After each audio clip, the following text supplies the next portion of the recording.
First, you have some time to look at questions 1 to 4.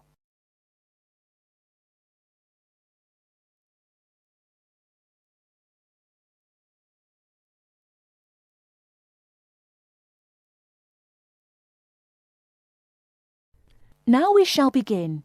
You should answer the questions as you listen, because you will not hear the recording a second time.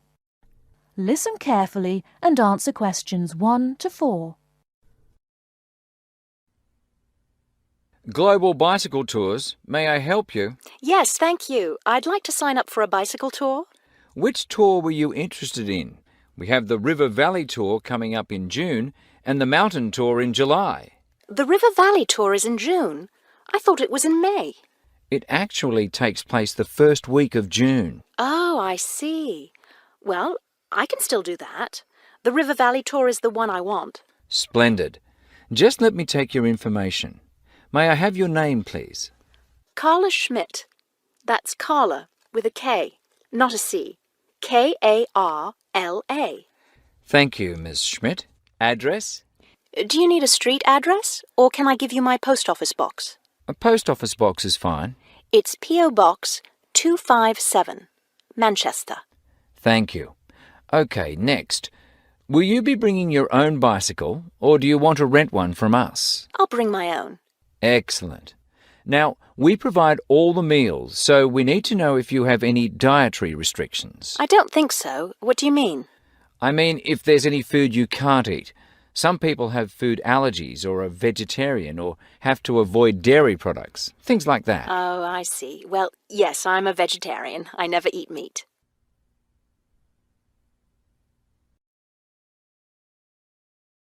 Before you hear the rest of the conversation, you have some time to look at questions 5 to 10.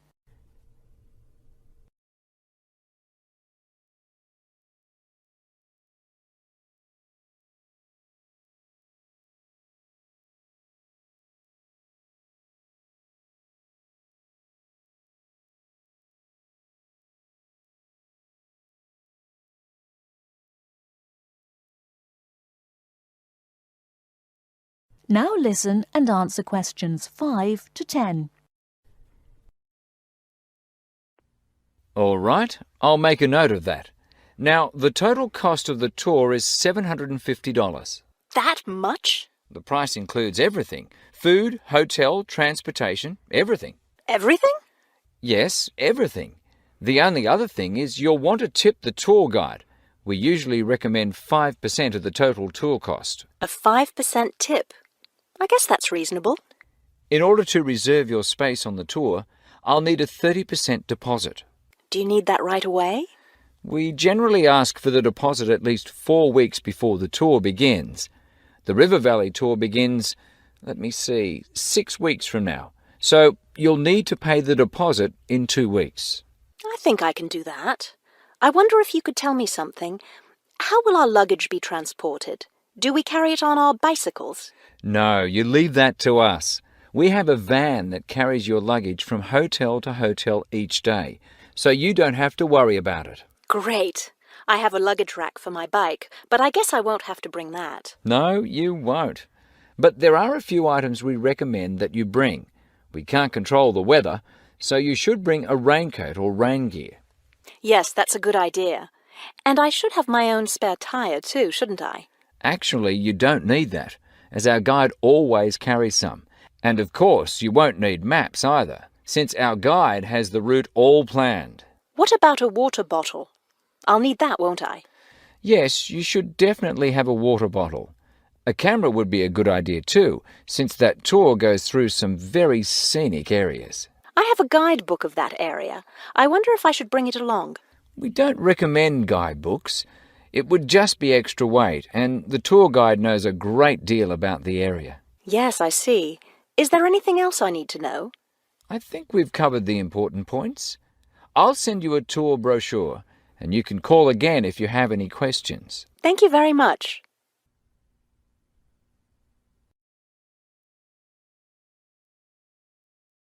That is the end of part 1. You now have half a minute to check your answers.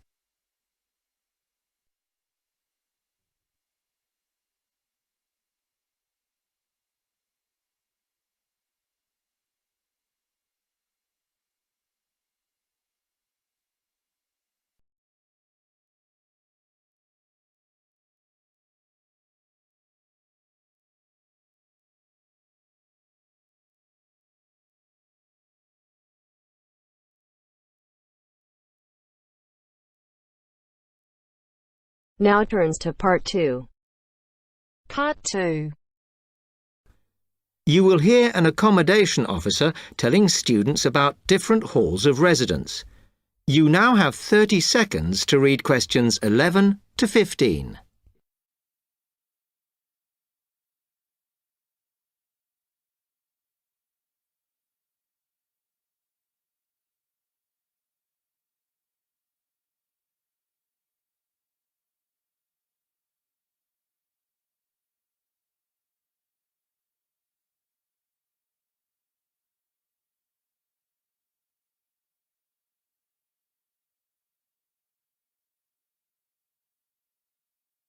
Good afternoon, and welcome to Stanton University. I'm here to tell you about the various halls of residence we have available, should you choose to come here.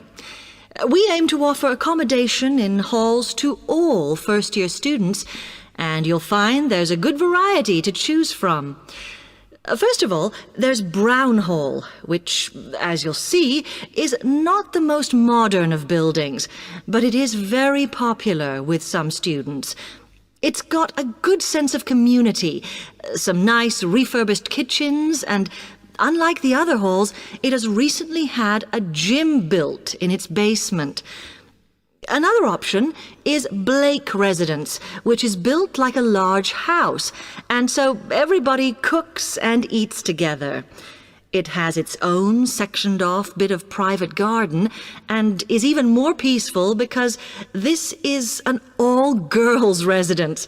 Although, of course, boys are allowed to visit the hall and, I understand, frequently take part in cooking dinner. The largest hall we have is Queen's Building, and this has been upgraded recently. The original parking area has been built on so that the hall now has a large common room, and each bedroom now has its own shower room, which many students regard as a real bonus. A further option is the Parkway Flats, which won an award for design in its day. And this building now has a preservation order on it. This has meant that only a limited amount could be done to upgrade it, and the surrounding area is important, so parking is not permitted around the flats. However, the flats do have many extra facilities, such as a special computer room, a small library, and a self-service restaurant. The cost of breakfast, lunch, and dinner is covered in the fees for this hall, so it does look a bit more expensive. The last residence we can offer you is Temple Rise, which again is slightly more expensive than other halls as the rooms are larger. This has got very lovely views across to the coast, and this more than compensates for the fact that bathrooms here are shared between 6 students. However, the hall has domestic staff who clean the rooms once a week, so this is perhaps an attractive option for the messier amongst you.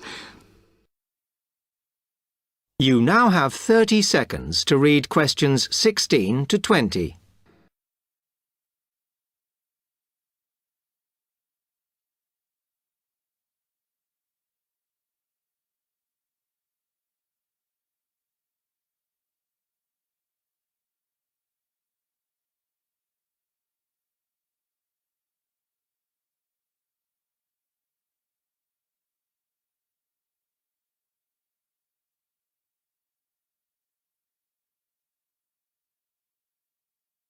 Now, if I can just show on this wall map here where they all are, you might like to go and have a look round. If you come into the main university entrance, at the first junction, you'll find that Brown Hall is on the corner opposite the theatre. So you're nice and near the station here, though I think it can get a bit noisy with traffic.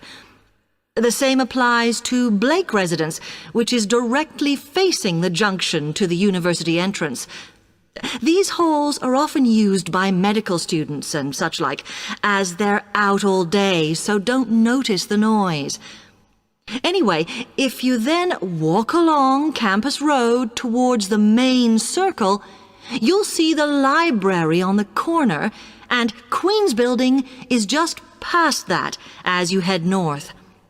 You will find that it is quieter here, and you may get fewer visitors.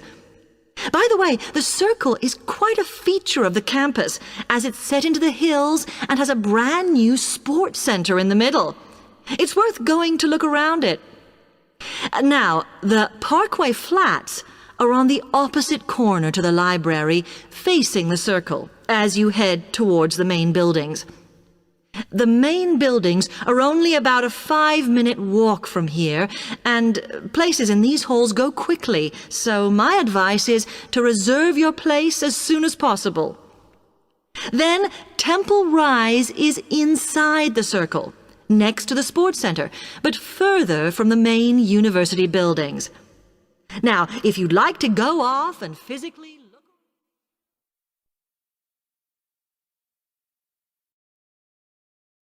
That is the end of part 2. You now have half a minute to check your answers.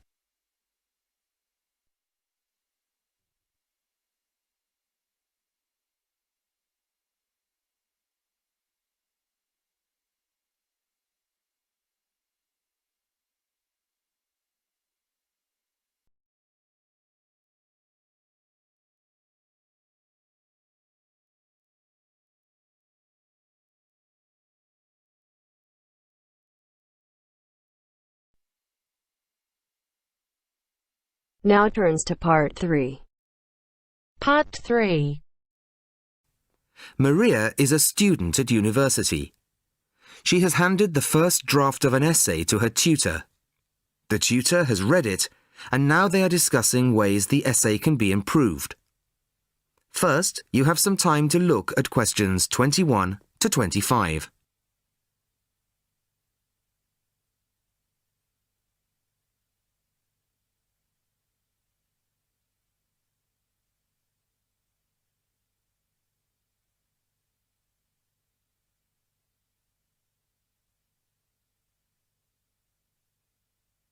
Listen carefully to the first part of the conversation and answer questions 21 to 25. Well, Maria, I have to say I was quite impressed by your essay. It's a big improvement on the last one. Really? I'm glad.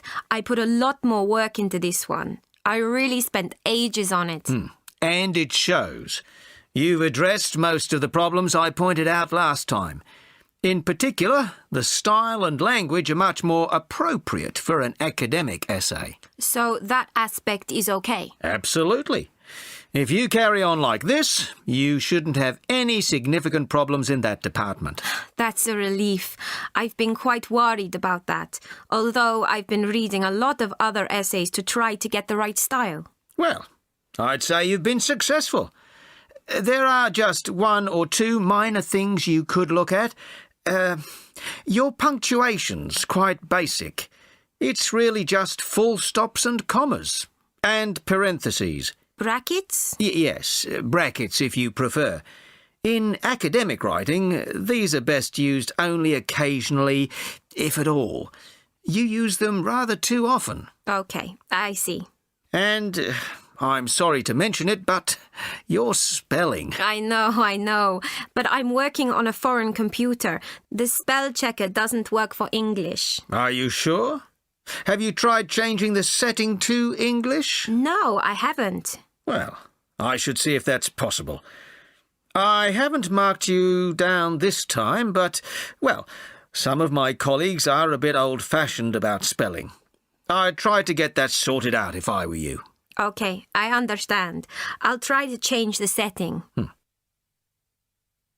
Before you hear the rest of the conversation, you have some time to look at questions 26 to 30.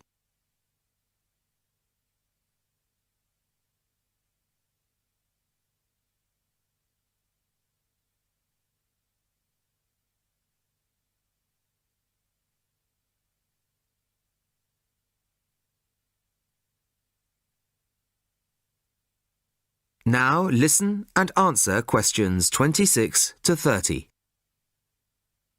The only major problem I have with the content of your essay is the introduction. The introduction should, well, introduce the theme of the essay. You've put some of the most important points there. For example, this bit. The statistics about the growth of railways in the 1850s. That really should go in the main body of the essay. And so should this paragraph about changes in patterns of employment. In general, I'd say your introductory section should be no more than half as long as it is at the moment. Okay. And I should move those points forward? Precisely. And going back to the railways, they're one of the most significant factors for change in this period. But apart from those statistics in the introduction, you only briefly mention them. I'd like to see a lot more on that, and the influence the expansion of the railways had on patterns of social and economic behaviour. You mean how with the railways people could travel to find work and could meet people from other areas? Exactly. Then in the midsection, well, it's not a big thing, but this quotation from the Times. You think it's too long? Well, you said it. I couldn't think of a way to shorten it. Do you think it's really necessary? You mean I could just get rid of it? Yes. You've already made the point and backed it up with other evidence. The quotation's redundant, really. Okay, well, that'll be easy. There were various other minor points, which I've noted in the margins. You can look at those later. But moving forward to the end here, I wasn't quite sure what this meant. The final paragraph? Yes. Are you saying that, on the whole, the changes of the mid-19th century tended to improve the lives of ordinary people or not? It's not very clear. It's not? No, it isn't. I'd add a few lines clarifying your position. Okay. When do you want the final draft? No, the end of term will be fine. But there was just one other thing, the bibliography. Did you really read all these books? No. Just the books you actually consulted will be fine. You don't need to include everything ever published on the subject. Right, okay. Thanks. Bye. Goodbye.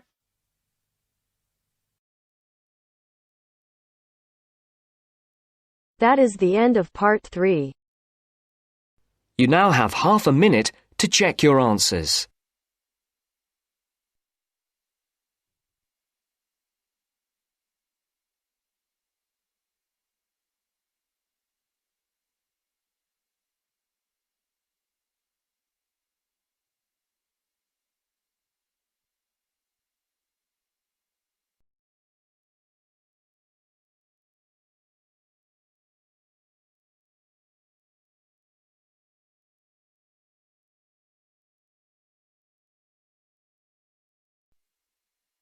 Now turns to part 4. Part 4. You'll hear a lecture on human civilization. First, you have some time to look at questions 31 to 40.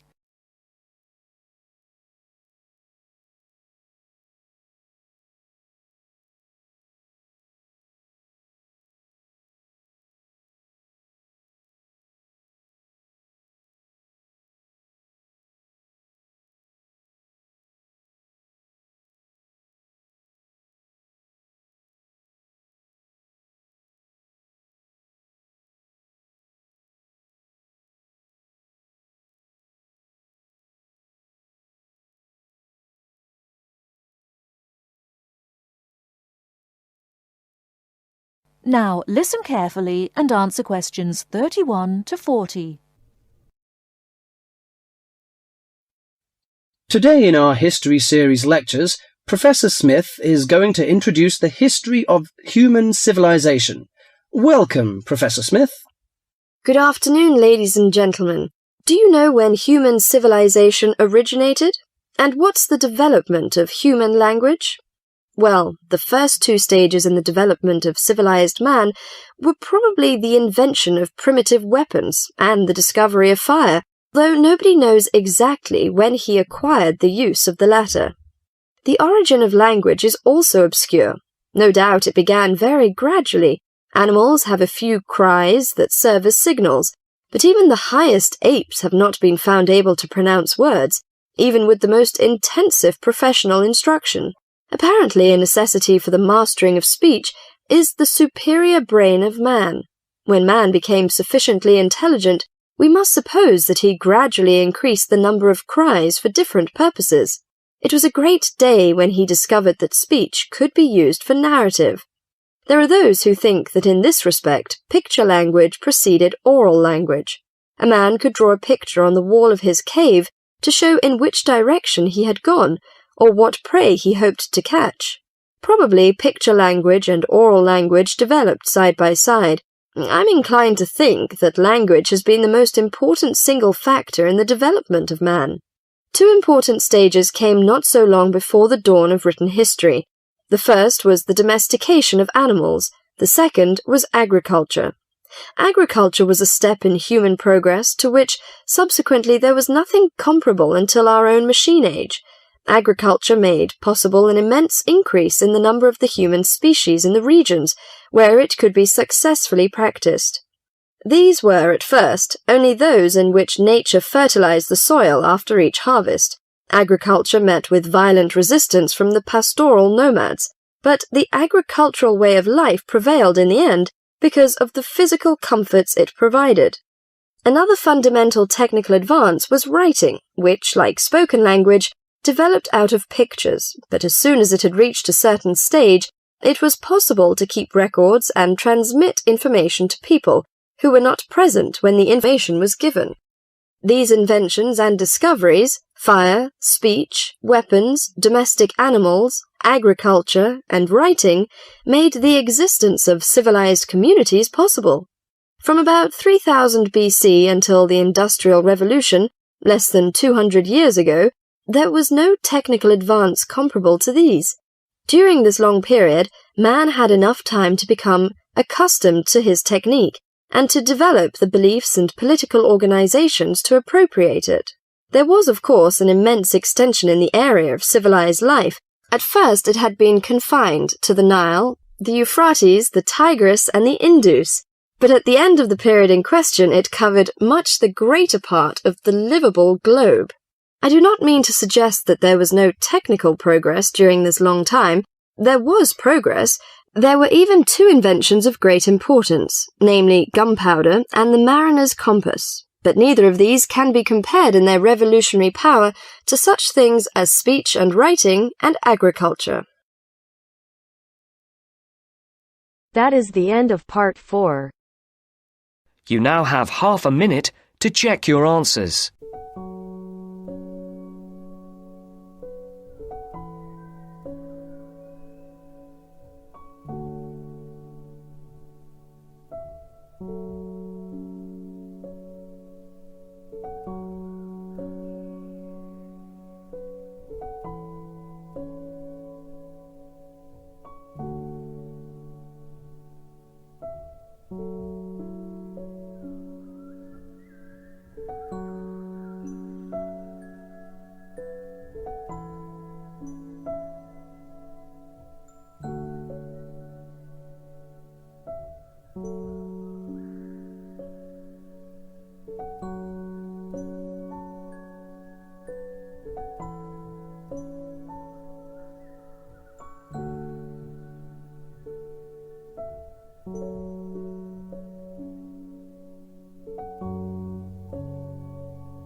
Hi, this is IELTS Bob.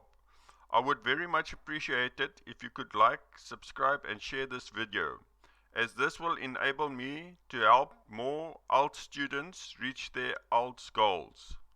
Very much appreciated. Thank you.